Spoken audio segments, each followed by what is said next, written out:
I think they have the intention of paying back all their debts and all the creditors, and it's my prayer that they'll be able to do that and that they'll succeed in that, because there's a lot of people who have been hurt, really seriously hurt by this. I heard of one woman who lost her home because of it, and so it's a really tough time for a lot of people in our society. The son of the founder of the Crystal Cathedral Ministries resigned from the church 2 years ago and has his own opinions as to why it is having financial troubles. The challenges they face it goes back many years. It has to do with the whole change in media. I think part of the problem was that they need to change to cable and get on cable networks, because it's more cost efficient than having 200 independent networks, which is what they did. They built a network of 200 independent stations at their peak, and since then they've been cutting those off and then switching to cable.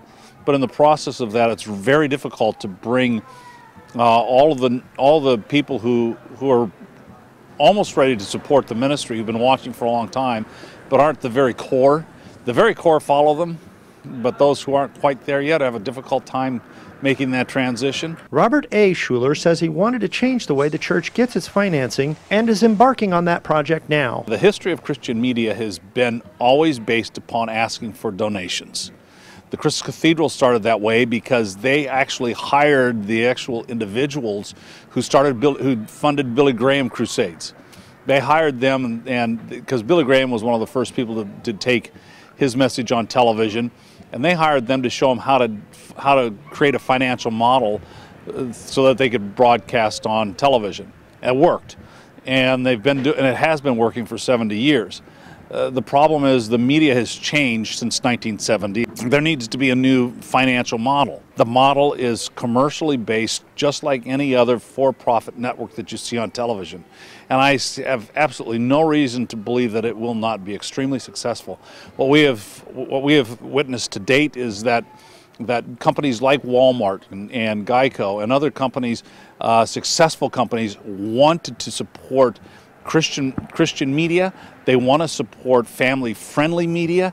They want to support these, and they're looking for avenues to do this, and we are providing that avenue for companies that really have an interest in families, in morals, and in Christian media. What I've personally done since leaving the cathedral is started a media company called Comstar Media. We've started a fund to be able to acquire media properties, and we have.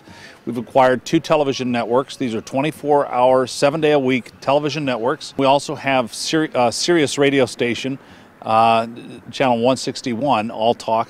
And so those are the 3 properties we've acquired to date. The grandson of the founder also left the Crystal Cathedral to form his own church. When we left the Crystal Cathedral as a church, you know, we had already been talking about some of these things. The shift that had happened after my dad left, I felt like for me was pretty dynamic. It was enough for us to say, I think that just for us as a community, this is a good season, since there was so much change, to start our own thing. His own thing is a small church that meets at the American Legion Hall in the city of Orange. Maybe what we're doing doesn't really fit what's going on at the cathedral. We started doing a lot of work with the homeless, with battered women, and a lot of people, for some reason, felt like the gathering was so small and the cathedral was so big. The cathedral, I don't think, was ever at its root a social outreach ministry.